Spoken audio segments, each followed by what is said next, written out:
I told people always asked me what my favorite ballpark was, and when I was with the Red Sox, I told them I had to pick the away park because I couldn't pick Fenway. I was too biased, but I told them Toronto was my favorite place to play, and now I get to play there. Okay. Did you got to play in Buffalo quite a bit? What did you think about Buffalo? I liked it too. The stadium was a lot bigger than basically any of the other minor league stadiums that I've been to, and everything they had was set up pretty nice there.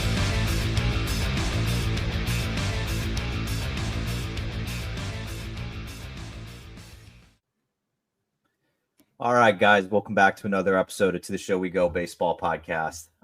We're dipping into the Toronto Blue Jays org here today, and we've had a few Toronto guys on this offseason. We have a two-time guest now, Nick Robertson, on the podcast today. And if you don't know Nick, he's a 40-man guy for the Blue Jays, but you had a heck of a year kind of traveling all over the place, which I do want to ask you about because I'm sure you were a little exhausted probably after the season wrapped up. But I know that we had just talked off air a little bit. You were moving into a new house and everything, but I would assume you're back in your at home now for the off season as of right now. So how has your off season been treating you? Good. It's been going really well. Just trying to get back into the swing of things as we get towards the turn of the year and get ready for spring training. Yeah, that's less than 2 months away. I think pitchers and catchers report. It's creeping up, man. It's probably in the 40s or 50s right now in day count. I don't know what it is, but yeah, that's right. So what have you been up to this offseason, like training wise? How like are you building back up right now? I guess where are you at in your offseason? Yeah, starting to build back up right now. Just the main things are just getting in the weight room, trying to see how strong I can get just before the season starts because 162 games, it's a long time. So the more that you can build it up in the off season, the better it'll translate to the course of the year. All right, I have to ask right away. You played in 3 different orgs this year. I guess I just want to start. Like, what was the experience like just going, traveling so much and playing for 3 different orgs? It was great. I mean, you take every opportunity you can get, regardless of who it's with or where it's at, and just being able to see different types of coaching styles from each organization. And, you go to different teams and you might be expecting to walk into a new and different clubhouse, but for the most part, baseball guys are pretty similar. I don't want to say they're the same because they're not, but a clubhouse is a clubhouse for the most part. What was there ever a point where it was one of those like bittersweet things where you're just like, okay, like, you were obviously like going from the Cardinals and you were with the Angels and now the Blue Jays, but it was almost one of those things where like, man, I just was like trying to get my footing in here and then I got to go try somewhere else. Was there ever like a moment where you're just like, man, I just want to stay in one spot right now? Yeah, definitely. I mean, you always want to stay in one spot because I feel like when you're comfortable, you end up performing better. But just being able to travel all over the place, you learn to get comfortable in new environments pretty quick. So what did you, I know you kind of talked about it, it's like difference in coaching and obviously there's like different philosophies and especially in as a pitcher's mind, there's a lot different pitching developments and they all have different things that they look at. What did you notice about the 3 you went to? Like, I guess like you can start off like going from like, St. Louis to LA. Like what did you notice about the difference there? I'd say that all 3 teams that I was with this year were all pretty similar. I think the biggest thing is that like most of the pitching coaches are trying to do the same thing, and then one pitching coach you have might have a different cue than the one before, and then finally gets it to click for you. Overall, philosophy wise, I'd say they were all very similar. Okay. And I know that I'm not sure if you were, if you had this in your time in the Red Sox system. I know you were there just a brief time as well, but were there ever any talks with you about like tweaking the arsenal and like once you got to say like St. Louis or LA or even Toronto, like did they try to add pitches? Did they try to tweak some of the pitches? Like was there anything like that happened this past year? Not really. When I first got to the Red Sox last year, that's when I was first learning the sweeper that I throw, and so that was the biggest thing was trying to develop that further. And then as far as this year, I think the biggest thing was just trying to refine everything and make it a little bit better and just get it in the zone more often. Yeah, we like to joke on this podcast that every single Red Sox guy we have on that's the sweeper right away. It's kind of crazy. Death, Um, taxes, and a Red Sox pitcher throwing a sweeper. That's like 3 guarantees in life. yep. Yeah, it's a very common theme. But there was you dealt with an injury this year, and I Mhm. was trying to look through your, I guess, year by year, and I didn't see any other IL stints unless I was missing something. But I didn't see you ever landing on the IL. I was going back a few years. Was that one of your first IL stints? Yeah, that was the first time I'd been on the IL since my freshman year of college when I had TJ. Okay. So what I guess how what you obviously you landed on it while you were in the majors. So Mhm. what was that like, I guess, going through it for the first time being a professional? It was definitely hard just because, you take the time off and you're sitting there watching everybody else compete and you want to be out there with them, but just trying to come back stronger than you were before and, kind of get back into the groove of things after taking a period of time off. What does that what does it affect mentally? Because obviously, you going through TJ while in college, I know that's obviously a process. You were only off for like about a month, I think I saw. I think you went on your rehab assignment about a month after you got placed on the Mhm. IL. But how do you mentally deal with that? Of being like, I want to be out there so bad. I'm on the major league team right now, and I just can't. So how do you go through that? Just do your best. Like whenever I was there, I'd still look at like the scouting reports that they would send out, just trying to visualize myself like throwing to the hitters on the other team and pitching against them. And then just kind of watching what everybody else does, seeing if there was something that I could pick up on that would help me out in the future. I All have right, a quick question.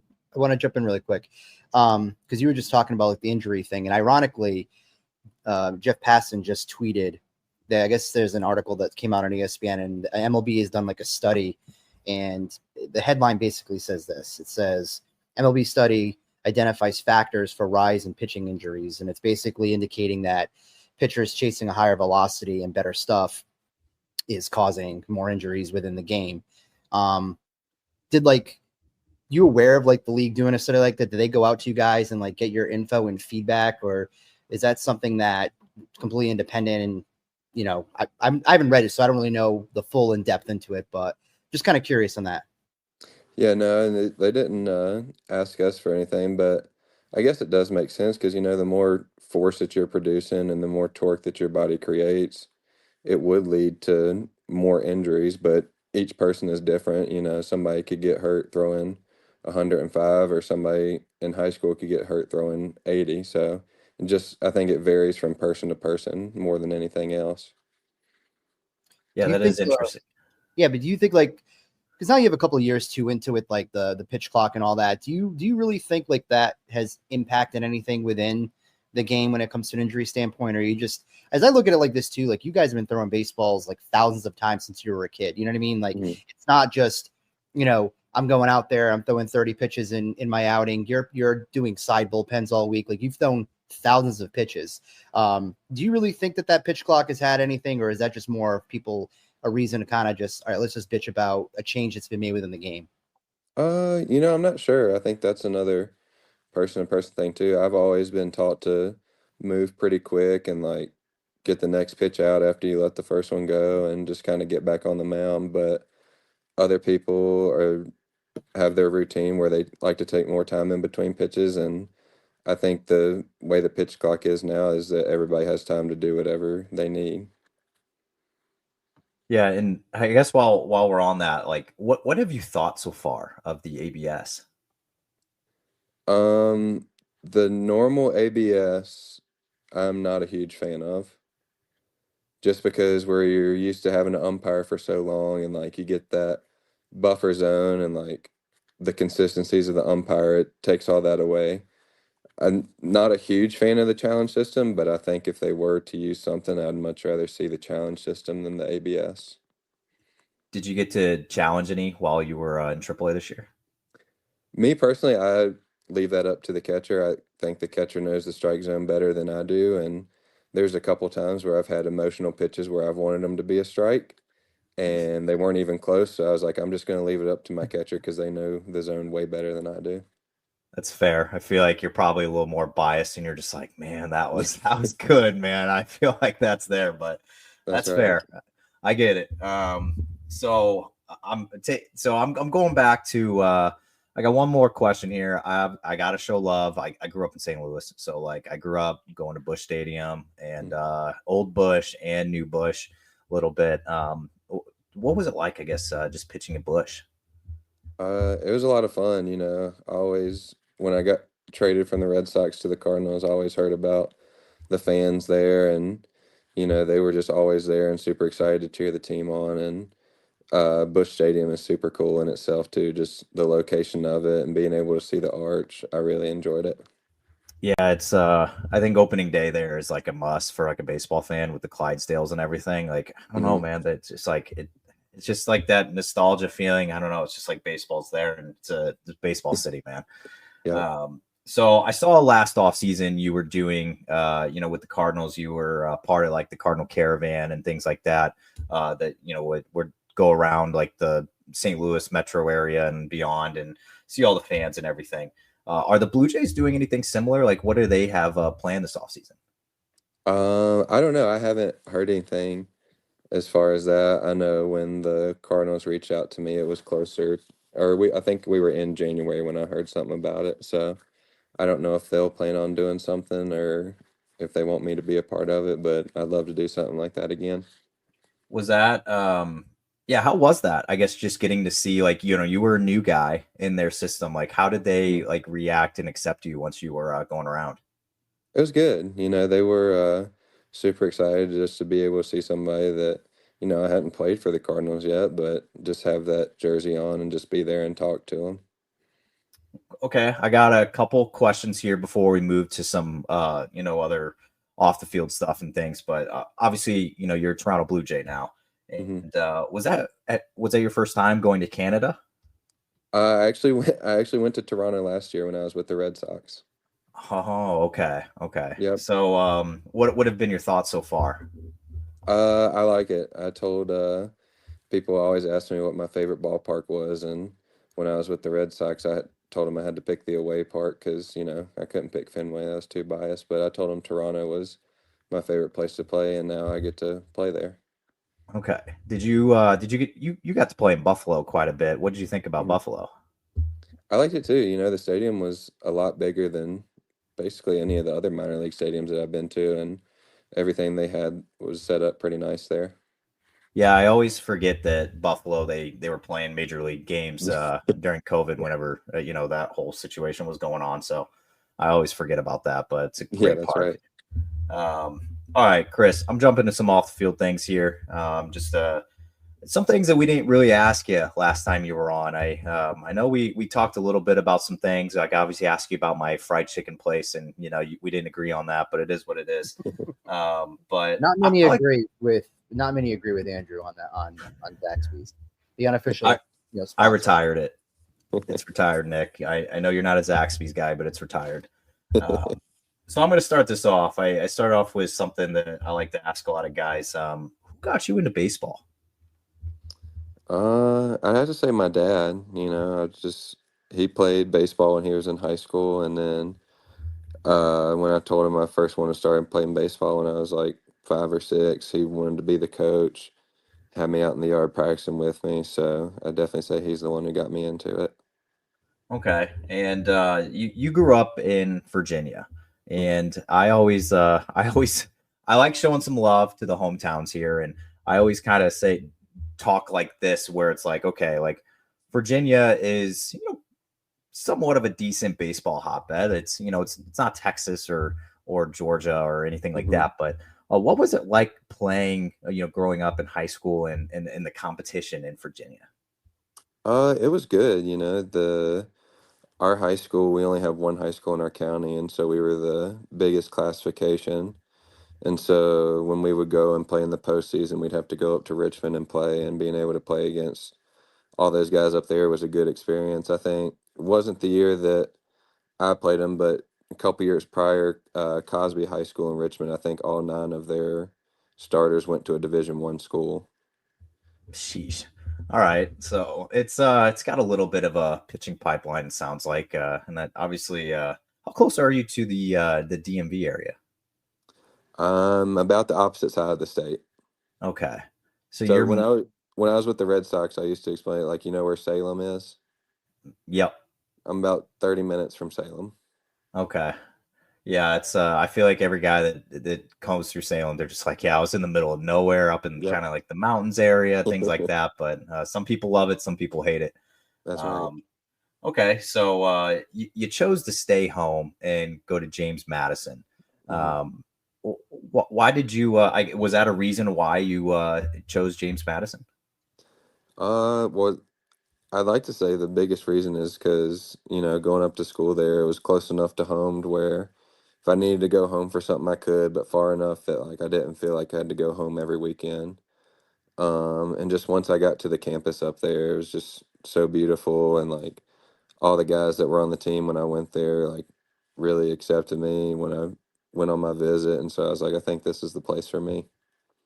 Okay, and you're not. I take it you're not a huge social media guy. A lot of guys are. I can tell by the IG page, like if they posted a ton. I know that I think you average about one a year hmm over the last few years. So I'm taking it you're not a big IG guy. But have you noticed that there's another athlete in the city of Toronto with the exact same name as you? Yeah, he plays for the Maple Leafs.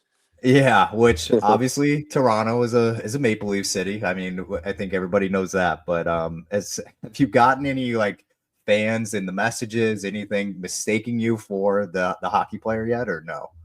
Not yet. I don't think I've been there quite long enough for that to happen, but you never know. Okay, I saw something when I think it's when the Blue Jays claimed you or something, and it was one of the beat writers like posted like, "Oh, the Blue Jays claimed Nick Robertson," and they're just like we already have them in Maple Leafs like jersey type thing, and they're just like, well, there's two. Like maybe one day you guys can have like a meetup or something with Yeah. both of you guys. But um, all right, Chris, I'm shooting to beyond the box score here. I don't know if you have anything before I go there. No, we can jump over to that. All right, Nick. I know you're pretty laid back. I know that you had a nickname. I don't know. Do you still go by Big Country? Not as much anymore. It's okay. It's not as I do remember you being Big Country once you got to the Red Sox there, but what are you doing in your free time these days? Um, Not a whole lot. Just watching Netflix or playing some video games. If it's warm enough outside, I enjoy going and playing some golf, but that's pretty much it. Okay, I didn't know. I think I asked you at some point last off season, and I know that being a married man, sometimes those free time activities change a little bit. I'm starting to notice that just a Yep. tad. Don't have enough time for video games or something like that. But Sure. um, what kind of like shows and movies are you watching lately? Like, do you have any like go to shows that you like? Well, I just finished up Yellowstone. Mm, okay, Uh, right now, my wife and I are watching Landman, okay. and I'm watching Lincoln Lawyer. Ooh, okay. That's on our list. We haven't hmm started that one yet, but I've heard some good things about it. Yeah, so I Okay, would recommend it. It's good. can you give me your favorite movie of all time? Mm. It's a tough Favorite one. movie. It is a tough one. I know there's so many good options. It's There hard to is. pick. Um, Like anything recently that kind of stuck out to you, maybe not all time, but have you seen anything recently? You're like, okay, I kind of like that one. Trying to think. I don't know. I don't go to the movie theaters that often. I just wait until Oh, they I come don't either. out. But I don't know. If I had to pick one, I'd probably say the Star Wars movie. Okay. That's pretty Kind of. popular on this show this offseason. There's a starter in the Red Sox system that watches Revenge of the Sith hmm before every day he starts. Like the night Really before, he'll watch it. That's his like superstition. He has to watch it. It's interesting. crazy. I don't know. Never heard anything like it. I will give you a movie recommendation though. Fly Me to the Moon on Apple Okay. TV. Don't know if you have it. It's Channing Tatum and Scarlett Johansson. Fantastic. Right. Have to check that out. It's pretty good. Me and the wife really liked it. So this is a tough question, but I think I don't know. I'm curious what you're going to say. If you were not playing baseball right now, what would you be doing? I would be a elementary school teacher. Wow. Yeah. Okay. Went to college for elementary education. Okay. What made you choose what made you choose to want to be a teacher? Well, I originally wanted to be a physical therapist, and then I took chemistry and statistics in college, and that didn't go so well. So I went back home after the summer after my freshman year, and I worked a kids summer camp, and it was just fun and exciting. And we didn't teach a whole lot, but like the stuff we did teach them, kind of like when you see that light bulb moment, it's like, man, that feels pretty good, to see how excited they get about it. So I switched my major to elementary education, and then started going to schools and doing some practicums and stuff like that. I want to pick your brain for a moment about education majors and things like that. Which one is more difficult, elementary education or like a high school? I say it depends on like who you are. If you're somebody that has a decent amount of patience and like is able to work through and progress stuff slowly, I think that you'd probably like doing elementary stuff more, versus if you're more getting into details and like doing everything specific, I'd say that's probably more of a high school. Yeah, I can't decide. I don't know about you, Chris, but I couldn't decide which one I would prefer. Like I feel like high schoolers would just grind your gears so much, and you're just like, man. But then like you like you said, you got to have a lot of patience for elementary kids. Yeah, I'd probably go the high school route just because I feel like with little kids, I don't know. I don't think I could do it. I give people credit who can though. My sister she used to do that. Well, not like she used to work in a school system with younger kids. Now she's with older kids. I don't have the patience for it though. It's all the TikTok stars of America these days, man. It's I don't know if I could handle it. Who were some of your favorite athletes growing up? Well, my dad is a huge Cowboys fan. Ooh, okay. Yeah, so a lot of Troy Tough year for Aikman. him. Yeah, it's super unfortunate for him, but a lot of Troy Aikman and Emmitt Smith. Baseball wise, I don't know. Whoever was on TV, where we're from, we get a lot of Braves games, so I watched a lot of Chipper Jones, Billy Wagner, Greg Maddux, so pretty much all the '90s Braves teams. It's an absolute shame that Billy Wagner is not in the Hall of Fame yet, but that's a whole other story.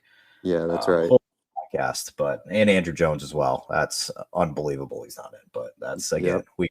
we could record a whole other podcast about that. That's right. All right, are you a food guy? Mm-hmm. Okay. I'm gonna ask this. I need a Mount Rushmore for you, and I need your top 4 favorite fast food chains. Okay. They can they can be sit down or drive through. Okay. Cookout. Okay. Chipotle. Bojangles. Ooh, okay. And we'll go with Dairy Queen. Oh, yeah, it's so solid, man. I have a follow-up question to the Bojangles thing here. Okay. Can you give me an over-under on, you don't have to say the exact number, just give me an over-under and on how many blueberry biscuits you've had in your lifetime? Whatever the number is, probably over. Are we talking hundreds or are we talking thousands? I couldn't even tell you. Dude, those things have saved me from a few hangovers years ago. My early 20s, those blueberry biscuits in the morning, man, saved my life sometimes. Yeah, they're great. Absolutely love Bojangles. Mm-hmm. All right, Chris, I'm going to hop to my my little last segment here. Do you have anything before I kind of wrap up with that? Yeah, I'm kind of getting jealous with you guys with all these places that you can go. Like, I never heard of Cookout up until I think the other day we were recording. I forgot who it was, and now I'm looking at the menu as you guys are talking about, and it's just like unbelievable. Yeah, and then there's nothing like that in the Northeast. We just have, we have your standard McDonald's, Burger King, Wendy's. Cane's is making its way up here, but there's nothing like no Bojangles. There's none of that up here. Mm-hmm. You guys talk about it, I'm just like, shit, I can't even relate to anything they're talking about. Dude, Cookout is it's like you can eat it like I feel like you can eat it when you're drunk. You can eat it for dinner. You can it's just like so versatile. Like, I feel like it's never bad. Like, I don't know. I didn't learn about it till I went down to Georgia, and it's a big thing down there. And dude, it's incredible. And the prices are like super cheap too. It's like not that expensive. So big fan of Cookout, man. All right. I got one last little segment here, and we will let you slide. But it's a little thing. I got a workshop name still, but I just call it right now this or that. I'm going to give you two options, right? Okay. And then you just got to pick between the two, and just off the top of your head. And I'm only going to make you defend yourself if it's an answer where I'm like, ooh, that's like one that you're kind of in the minority there. You need to explain yourself, but it's not too bad. Okay. All right. So when you go on vacation, would you rather go to the beach or go to the mountains? Beach. All right. Summertime or fall time? Summer. Sunflower seeds or bubble gum? Sunflower seeds. Starting or relieving? Relieving. Would you rather have a cheeseburger or a chicken sandwich? Is it like a fried chicken sandwich? Yeah, let's go with that. Chicken sandwich. I do like grilled chicken sandwiches too, but yeah. This one's been very I don't know, I feel like I've gotten a lot of answers one way that I wasn't expecting. Would you rather pitch in a day game or a night game? Night game. Can I ask why? It's just, I think it's because we play so many night games that when you have to transition to that day game schedule, especially like in the summer, in the summer especially if you're playing in the Southeast or in Texas, don't want to be out there in too many day games. Okay, that's fair. I've had so many guys say day games, and it's just like, I don't know. I was expecting everybody to love night games, but I don't know. It's been in the minority so far, which is kind of interesting. You've been in spring trainings in two different states in your career. You've had Arizona spring trainings and Florida spring trainings. So which heat is worse, Florida or Arizona? Florida. Is it the humidity, I'm guessing? Yeah, it's just you walk outside and start sweating immediately. That's fair. All right, last question I have for you. This one's also been a little, I've been getting both sides of this one.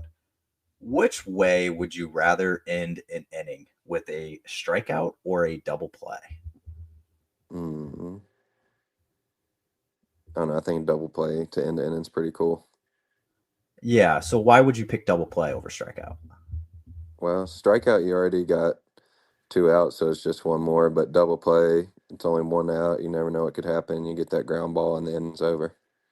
Yeah, I'm with you on that, because it's like, I think that, getting a double play, you could only use one pitch possibly. Like, you get one pitch, you get it. You were also in trouble. You had a guy on. So it's like, I feel like that would be satisfying for me. It's like, I took one pitch, got both these guys out, got out of the inning. So that's right. But a lot of people saying strikeouts because they all they're like, I can give a nice fist pump and I can be like all hyped up. And I feel like you can do that either way, though. That's right. All right. One last question here for you before we wrap up. You're going into your first spring training with the Toronto Blue Jays here in a month and a half. What kind of things are you looking forward to the most about your first spring training in the new org? Just trying to introduce myself to all the guys. I didn't get to I was there for 2 days in Toronto at the end of the year, so I didn't get to know them very well. And I think that'll be the biggest thing for me, is just talking to them and kind of learning more about them. All right, Nick. Well, like I said, I appreciate so much of you hopping on for two-time guest now. So I appreciate that a ton. And obviously we're going to be rooting for you once spring training comes around with the Blue Jays. And possibly be seeing you down in Florida. But thank you so much for hopping on. Yeah, thank you for having me. I appreciate it.